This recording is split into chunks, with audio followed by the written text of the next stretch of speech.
Ó, 135. Há no homem outra coisa além da alma e do corpo? Há o liame que une a alma e o corpo. Qual é a natureza desse liame? Semimaterial, quer dizer, um meio termo entre a natureza do espírito e a do corpo. E isso é necessário para que eles possam comunicar-se. É por meio desse liame, né, dessa ligação, que o espírito age sobre a matéria e vice-versa. O homem é assim formado de 3 partes essenciais. Primeiro, o corpo ou ser material, semelhante ao dos animais e animado pelo mesmo princípio vital. Segundo, a alma, espírito encarnado, do qual o corpo é a habitação. Terceiro, o perispírito, princípio intermediário, substância semimaterial que serve de primeiro envoltório ao espírito e une a alma ao corpo. Tais são, num fruto, a semente, a polpa e a casca. E entender isso aqui é muito importante, porque a gente entender que nós somos compostos aqui agora encarnados, nós temos esses 3 elementos, é de fundamental importância. O que é a morte? A morte é exatamente essa destruição desse envoltório mais grosseiro. O espírito, quando desencarna, ele leva consigo o seu perispírito. E é assim que ele pode ser visto nos fenômenos de aparição, que é para os médiuns, né, para os videntes que conseguem ver o espírito, é porque ele mantém esse perispírito da última encarnação. É importante também porque esse é o processo da mediunidade, que se fala tanto, mas se conhece e se estuda tão pouco. É exatamente isso. Quando há a comunicação mediúnica, quando há a aproximação de um espírito desencarnado do médium, que é um espírito encarnado, há exatamente, energeticamente, essa aproximação do perispírito, que o desencarnado continua tendo, com o perispírito do encarnado, do médium. Então vai haver uma ligação ali fluídica, mental, através da sintonia, e aí que vai se dar o processo da mediunidade. Através da psicofonia, que é a fala, através da psicografia, quando o médium, sob a influência ali das ideias do espírito, consegue redigir, né? E várias outras formas, a mediunidade pela intuição. E todos nós somos médiums, né? O que difere a mediunidade de uma ou outra pessoa é o grau dessa mediunidade.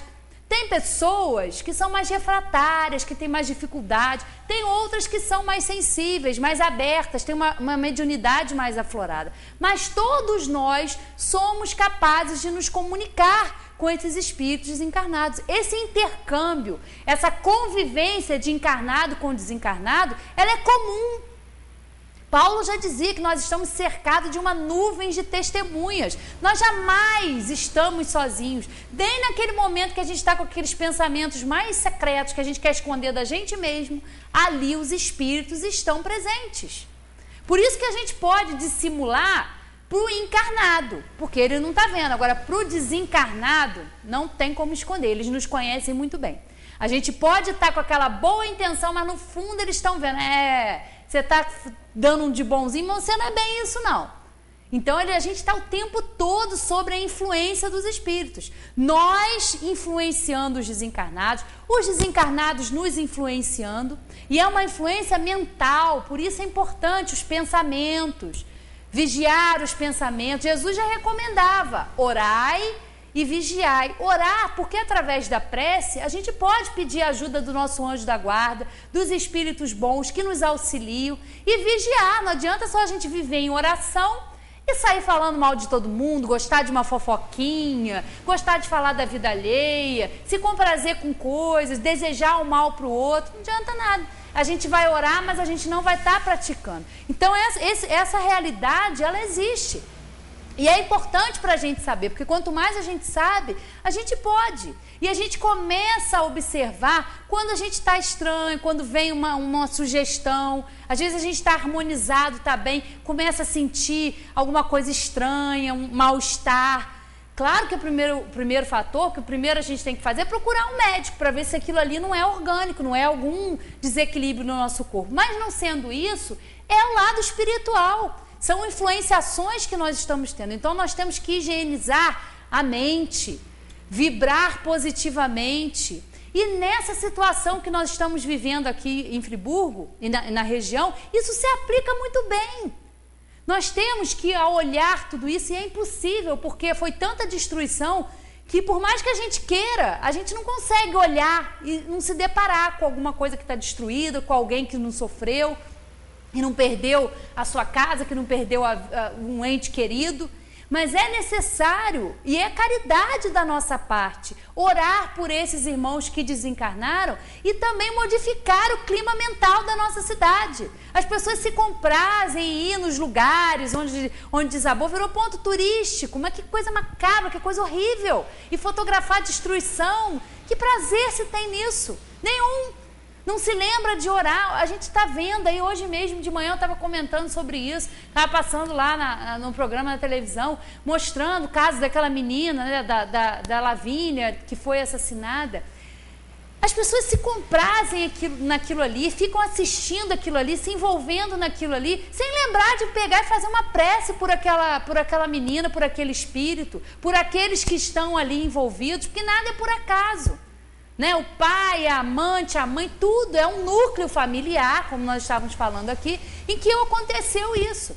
Então é ver essas coisas na televisão, fazer uma prece por aquelas pessoas, por aquela criança que foi assassinada, pela assassina também, porque é uma irmã nossa, ou não é?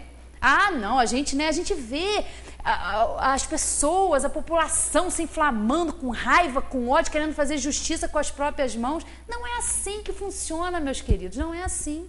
Nós temos que olhar por essas coisas, claro, a gente se entristece de ver, mas é o mundo em que nós estamos, que nós vivemos ainda. Então nós temos que orar. E também, voltando aqui a falar da nossa cidade, fazer esse papel, orar, procurar ver as coisas que não foram destruídas, conversar sobre outras coisas, se encontrar com uma pessoa que passou por isso, tentar de alguma forma explicar, esclarecer para aquela pessoa de que nada disso é por acaso, que há um objetivo naquilo ali, e a gente agora não enxerga, mas mais para frente nós vamos compreender, e é assim também com a nossa vida. Então temos que cuidar dos nossos pensamentos, cuidar, né, do nosso espírito e cuidar do nosso corpo também, porque afinal, sem ele a gente não tem as oportunidades que são necessárias, né? Muito obrigada e boa noite a todos.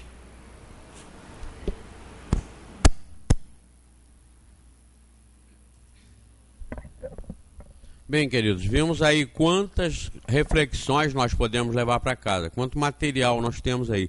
Principalmente a gente aqui nessa região da Serra, essa região atingida pelas grandes chuvas aí que se abateram do dia 11 para 12 aqui na região. Nós estamos agora cheio de material ao vivo e ao morto para estudar o Livro dos Espíritos e entender isso. Nós estamos com a prática nos estimulando a entender tudo isso. Desde a violência até as tragédias e até os acontecimentos que nós estamos vivenciando aí mais de perto, nós aqui em Friburgo. Então não deixem de estudar Livro dos Espíritos. É extraordinário para nesses momentos a gente compreender quem somos, de onde viemos, o que estamos fazendo aqui, para onde vamos. E compreender todo esse processo que se abate sobre nós, como a Valéria e o Washington aqui explicaram muito bem. Como a Valéria falou, o Washington falou sobre corpo e alma, a Valéria falou sobre espírito, perispírito e corpo. Vejam, nós temos uma intimidade tão grande com a matéria quando estamos encarnados que nós não fazemos essa distinção. Para nós é uma coisa só, somos nós. Como disse o Washington, uns interpretam como corpo, outros interpretam só como alma, uns cuidam só do corpo, outros acham que devem cuidar só da alma, e acaba nisso a gente deixando deficiente algum aspecto. Nós temos que cuidar do corpo e da alma, não é? Há uma intimidade muito grande entre corpo e alma e corpo, porque a ligação é muito perfeita, é muito íntima. A ligação é total. Os cientistas já descobriram agora que para cada célula, nós temos 100 trilhões de células. Olha só quantas. Nosso corpo é formado por 100 trilhões de células. Mais umas, menos outras. 100 trilhões. E cada célula dessa tem 4 bilhões de conexões com o DNA. Então vejam a conexão do espírito, através do perispírito, célula por célula, com o corpo. Cientificamente, hoje isso já está bem mapeado. São 100 trilhões de células, cada célula com 4 bilhões de conexões com o DNA. Se você dissesse que o DNA estava fazendo o papel de perispírito, você vai ver que o perispírito teria 4 bilhões de ligações com cada uma das células. Multiplica 4 bilhões por 100 trilhões e depois vocês calculam que seja isso. Quantos caminhões de areia corresponde cheios essa quantidade que vai dar? Então, por isso tudo é em cada um de nós. Isso tudo é em cada um de nós. Então, a intimidade entre nós, corpo e nós, é tão grande que nós não fazemos essas distinções. Mas os espíritos explicando isso, eles estão ensinando também, como disse o Washington e a Valéria, a causa dos nossos desregramentos, o que causa os nossos desregramentos e os reflexos como doença. Como ela disse, não existe propriamente a doença, existe o doente, que é o doente que reflete no corpo o problema que a gente vê. Mas esse problema não vem do corpo, ele vem lá da alma, que se reflete sobre o corpo, e o corpo então projeta para que a alma passe por aquilo que ela precisa e que ela mesma trouxe. Não adianta a gente mudar de planeta com os defeitos, porque os defeitos vão todos com a gente, que eles não são do corpo. Então, se nós sairmos daqui para outro planeta, o corpinho fica aqui, volta para a terra que o deu, e o espírito vai para lá com todos os defeitos que ele conseguiu conquistar, amealhar, e também com todas as virtudes. Então lá ele vai projetar a mesma coisa nos corpos de lá, e vai passar por lá o que passaria aqui. Então não tem como fugir, o problema não é do corpo, é nosso, do espírito. Então viu como é importante a gente entender e trabalhar o espírito como? Através, como disseram eles muito bem, através do autocontrole, do autoconhecimento e do autocontrole. Quem eu sou?